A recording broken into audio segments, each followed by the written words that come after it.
Discuss करेंगे questions related to chain and position isomers. पिछले video में हमने क्या समझा था, chain isomers and position isomers कौन होते हैं। इस वीडियो में हम क्या डिस्कस करने वाले हैं कि जो क्वेश्चंस हैं उनको हम देखेंगे कि कैसे हम पहचानेंगे कि कोई चेन आइसोमर्स है एंड कोई पोजिशनल आइसोमर्स है। So let's start a video. अब पहला क्वेश्चन क्या कहता है कि ये तीन कंपाउंड्स दिए हुए हैं और हमें बताना है कि अमंग दीज चेन आइसोमर्स कौन कौन से है, ए है, बी है, सी है कि तीनों है। ऑप्शंस दिए गए हैं first and second, first and third, second and third and all of the above. तो अगर हम देखें तो हमें क्या पहचानना है, चेन आइसोमर्स। पहले जो क्वेश्चंस दिया रहता है उसमें जो मेन चीज पूछी गई है उसे हमेशा हाईलाइट कर लो।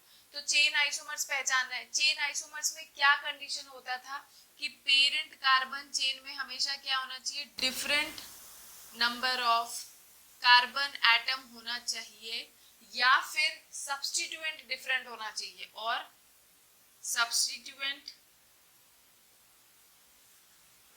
Should be different, should be different. ये कंडीशन था फॉर चेन आइसोमर्स। तो अगर हम देखें तो यहाँ पे ये पेरेंट चेन है, इसमें कितने नंबर ऑफ कार्बन एटम है, 1 2 3 4 5। तो यहाँ पे पेरेंट कार्बन चेन में कितने एटम है, 5। यहाँ पे कितने नंबर ऑफ कार्बन एटम है पेरेंट चेन में, तो कितना है, कोई भी सिलेक्ट करो। अगर हम ये सिलेक्ट करते हैं तो भी 4 है, और अगर हम ये सिलेक्ट करते हैं तो भी हमारा कितना आ रहा है, पेरेंट कार्बन चेन में 4 नंबर ऑफ कार्बन एटम। यहाँ 5, यहाँ 4। यहाँ देखो तो ये सिलेक्ट करो चाहे ये सिलेक्ट करो, दोनों में ही पेरेंट कार्बन चेन में कितना एटम है, पेरेंट कार्बन चेन में 3 एटम है। तो क्योंकि तीनों में अलग अलग कार्बन एटम है प्रेजेंट, तो ये तीनों एक दूसरे के क्या है, चेन आइसोमर्स हैं।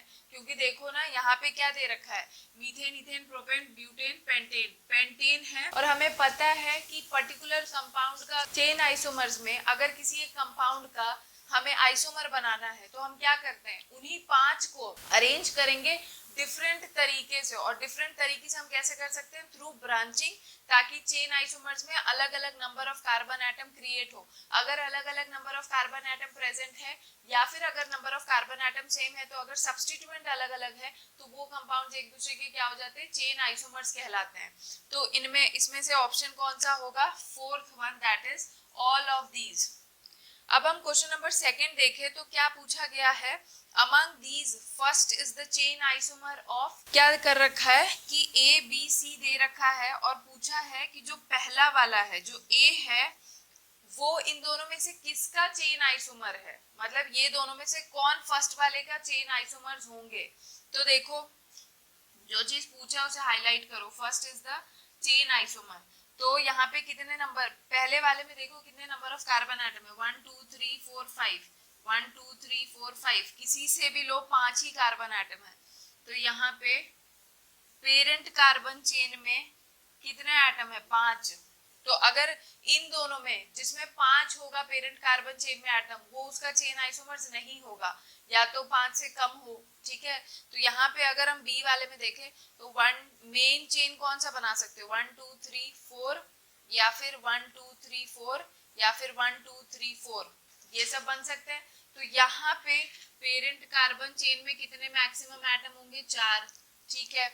अगर हम इस वाले में देखें तो यहाँ पे सबसे बड़ा चेन कौन सा बन सकता है, 1 2 3 4 5। तो यहाँ पे पेरेंट कार्बन चेन में कितने एटम हो रहे हैं, 5। तो क्योंकि इसमें और इसमें number of carbon atom same हो रहा है, तो ये एक दूसरे के क्या है, चेन आइसोमर्स नहीं है। बी है फर्स्ट वाले का चेन आइसोमर। तो ऑप्शन में क्या होगा, सेकेंड ओनली कि थर्ड ओनली कि बोथ कि नन ऑफ द अबव। तो ऑप्शन हमारा कौन सा करेक्ट है, सेकेंड ओनली। अब हम क्वेश्चन नंबर थर्ड को डिस्कस करेंगे।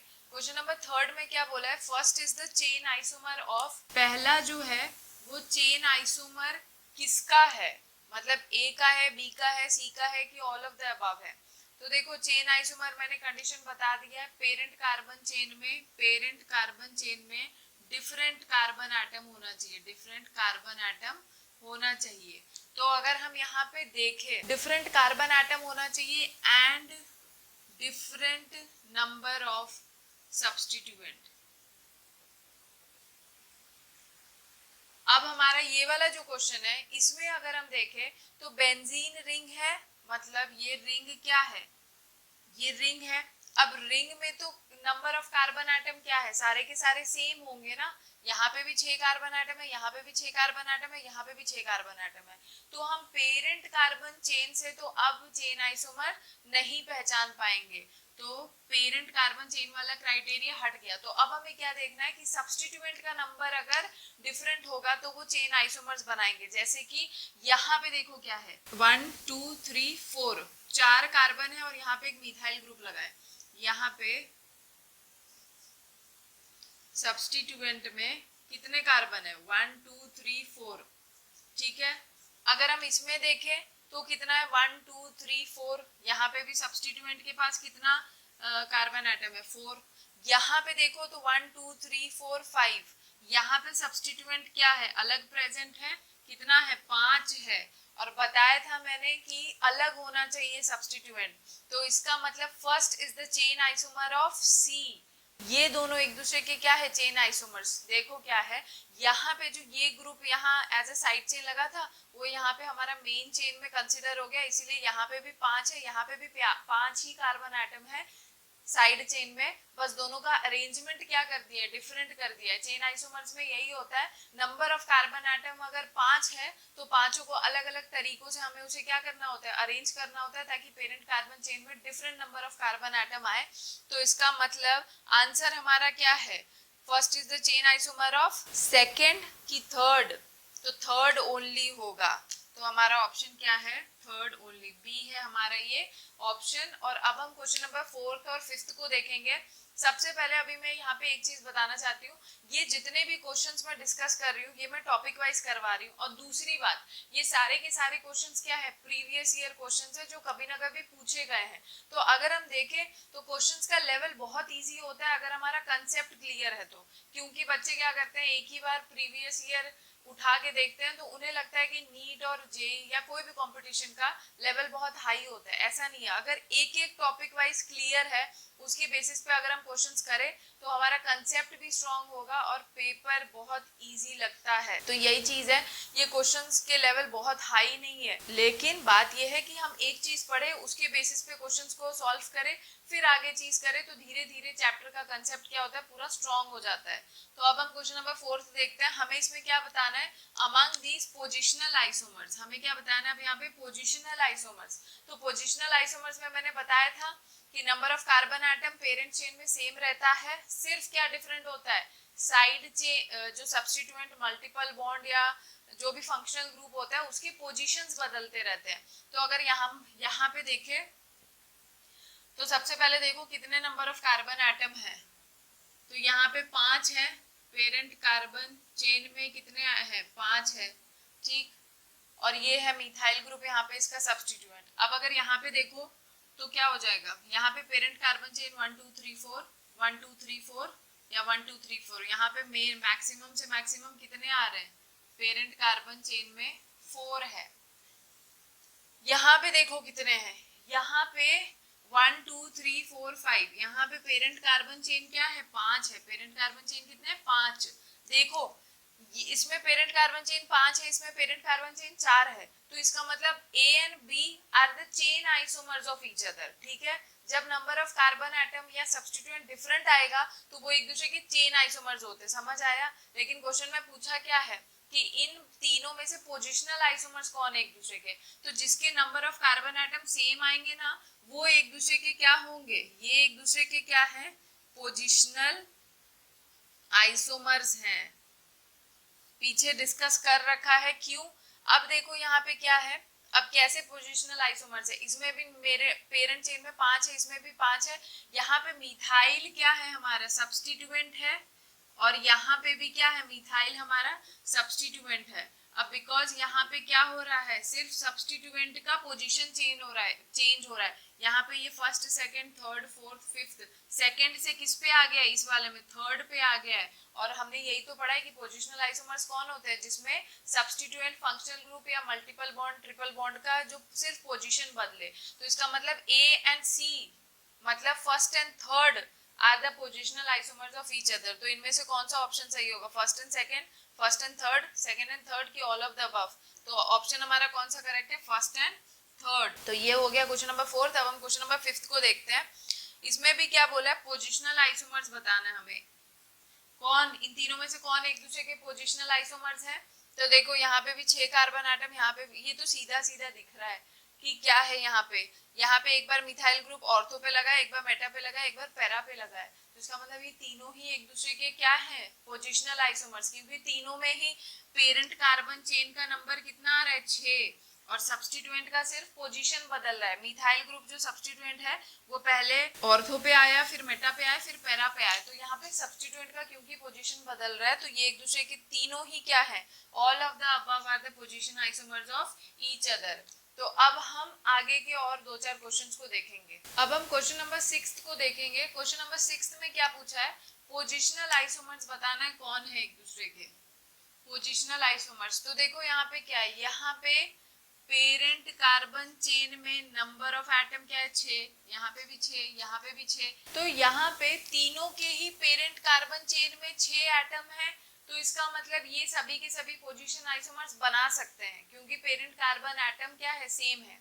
लेकिन अब क्या होना चाहिए कि पोजिशनल आइसोमर्स एक दूसरे के वो कब कहलाएंगे, जब जो साइड चेन है वो भी सेम होना चाहिए ना भाई। साइड चेन सेम होता है या फिर सब्स्टिट्यूएंट जो होता है वो सेम होना चाहिए, बस उसका पोजीशन बदलते रहना चाहिए। अगर कोई मैं एक ऐसा कंपाउंड बनाऊं, जैसे मान लो ये बेंजीन रिंग बनाया मैंने, ये ए इसका सब्स्टिट्यूएंट है, ठीक है, और एक और ऐसा बना दिया है जिसमें मैंने क्या कर दिया, सब्स्टिट्यूएंट बी बना दिया है। तो अब ए का अगर मैं दूसरा आइसोमर बनाती हूँ तो आइसोमर ये एक दूसरे के पोजिशनल आइसोमर्स कब कहलाएंगे, जब ए का पोजीशन बदलता रहेगा पूरे रिंग पे, तब कहलाएगा ना कि ये इसका पोजिशनल आइसोमर्स है। मान लो अब यहाँ पे हमने ए की जगह बी रख के उसका पोजीशन चेंज किया, तब वो थोड़ी ना एक दूसरे के आइसोमर्स होंगे। तो यहाँ पे देखो क्या है, यहाँ पे साइड चेन में कितने कार्बन है, 1 2, मतलब इथाइल ग्रुप लगा है, एक मिथाइल ग्रुप लगा है। यहाँ पे भी क्या है, 1 2 इथाइल ग्रुप लगा है, ये क्या है, इथाइल ग्रुप लगा है, यहाँ पे भी इथाइल ग्रुप लगा है, और ये क्या है, मिथाइल है, और ये भी क्या है, मिथाइल है, ठीक है। तो इन दोनों में ही क्या है, साइड चेन या फिर जो सब्स्टिट्यूएंट है वो सेम है। इसमें अगर हम देखें तो यहाँ पे क्या अटैच है, CH2 CH2 CH3। तो यहाँ पे क्या हो गया, हमारा साइड चेन डिफरेंट है, मतलब यहाँ पे भी 3 कार्बन एटम इनमें भी जुड़े हुए हैं, लेकिन इनमें किस तरीके से जुड़े हैं, 2 एक साथ एक अलग। और यहाँ पे क्या है, तीनों को एक साथ लगा दिया गया है। ये क्या है, सी वाला ए और बी का पोजिशनल आइसोमर्स बनेगा ही नहीं।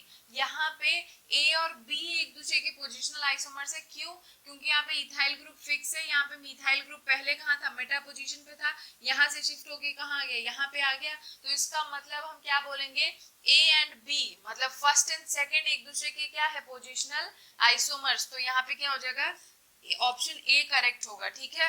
अब दूसरा क्वेश्चन देखें तो पोजिशनल आइसोमर्स अब हमें बताना है इनमें कौन सा होगा, ये तीनों में से कौन है जो एक दूसरे के पोजिशनल आइसोमर्स हैं। तो देखो कौन सा बनेगा, यहाँ पे मिथाइल ग्रुप जुड़ा है, यहाँ पे कौन सा ग्रुप जुड़ा है, CH2 CH3, इथाइल ग्रुप जुड़ा है, यहाँ पे भी कौन सा ग्रुप जुड़ा है, CH2 CH2 CH3। तो इसका मतलब इन तीनों में से ही कोई एक दूसरे के पोजिशनल आइसोमर्स नहीं है, क्योंकि ना इनका मेन कार्बन एटम का नंबर सेम है। क्राइटेरिया चेक करना है ना तुम्हें कि क्या होना चाहिए, पेरेंट कार्बन चेन में number of carbon atom same होना चाहिए, तब हम देखेंगे। जब number of carbon atom same होगा तब हम देखेंगे कि सब्स्टिट्यूएंट भी क्या होना चाहिए, सेम होना चाहिए, बस उसका पोजीशन चेंज होता रहेगा, तब वो पोजिशनल आइसोमर्स कहलाते हैं। यहाँ पे देखो, यहाँ पे मेन कार्बन एटम में 6 एटम है, यहाँ पे 5 है, यहाँ पे 4 है, मतलब कार्बन एटम ही नहीं, पेरेंट कार्बन चेन में एटम ही फिक्स नहीं है और सब्स्टिट्यूएंट भी डिफरेंट डिफरेंट लगे हैं। तो ये तीनों एक दूसरे के पोजिशनल आइसोमर्स तो नहीं है। तो इसमें ऑप्शन क्या होगा, नन ऑफ द अबव। ये तीनों ही एक दूसरे के पोजिशनल आइसोमर्स नहीं है। अब हम क्वेश्चन नंबर 8 देखेंगे, इसमें भी हमें पोजिशनल आइसोमर्स बताना है।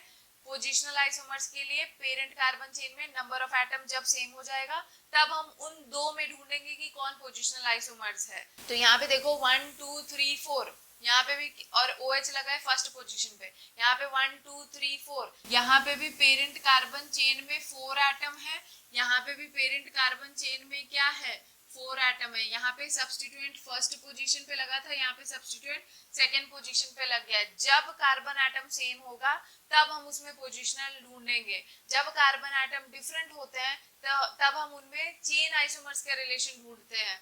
यहाँ पे देखो क्या है, मेन कार्बन चेन कौन सा लोगे, यही वाला तो लोगे। यहाँ पे पेरेंट कार्बन चेन में 3 एटम है, तो इसका मतलब ये चेन आइसोमर्स में आएगा। ये दो, इसके साथ कौन सा रिलेशन रखेंगे, चेन आइसोमर्स का, पोजीशन आइसोमर्स का नहीं रखेंगे, क्योंकि नंबर ऑफ एटम क्या है, डिफरेंट है। पोजिशनल आइसोमर्स के लिए नंबर ऑफ एटम क्या होना चाहिए, सेम होना चाहिए। तो इसका मतलब यहाँ पे नंबर ऑफ एटम सेम है और फंक्शनल ग्रुप का पोजीशन बदल रहा है, इसलिए ए और बी एक दूसरे के पोजिशनल आइसोमर्स है। और अगर बी या सी में रिलेशन ढूंढना है या फिर किस में रिलेशन ढूंढना है, ए और सी में, तो बी और सी और ए और सी एक दूसरे के क्या है, चेन आइसोमर्स है। बात समझ में आई कि नहीं आई? तो इसका मतलब क्या होगा, हमारा आंसर क्या होगा इसमें, पोजिशनल आइसोमर्स एक दूसरे के कौन है, ए एंड बी। मैंने ऑप्शंस लिखे नहीं यहाँ पे, हमारा आंसर क्या होगा, ए एंड बी।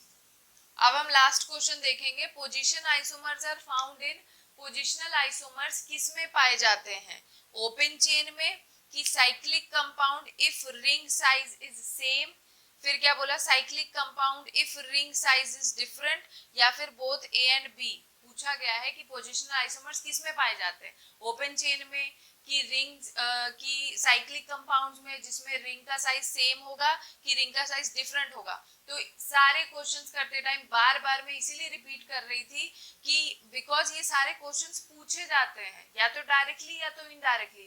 तो देखो, पोजिशनल आइसोमर्स ओपन चेन में भी पाए जा सकते हैं और साइक्लिक कंपाउंड या रिंग में भी पाए जाता है। बस हमारा कंडीशन क्या होना चाहिए कि पोजिशनल के लिए रिंग का साइज जो होना चाहिए या जो नंबर होता है वो हमेशा क्या होना चाहिए, सेम होना चाहिए। तो इसका मतलब ओपन चेन में भी पाया जाएगा और साइक्लिक कंपाउंड में तब पाया जाएगा जब रिंग का साइज क्या होगा, सेम होगा। क्योंकि अगर रिंग का साइज डिफरेंट हो गया तो वो क्या होगा, पोजिशनल आइसोमर्स नहीं होगा, वो चेन आइसोमर्स होगा। तो इसका मतलब एग्जांपल इज, यहाँ पे आंसर क्या सही हमारा, बोथ ए एंड बी। तो ये था पोजीशन और चेन आइसोमर्स पे बेस्ड क्वेश्चंस।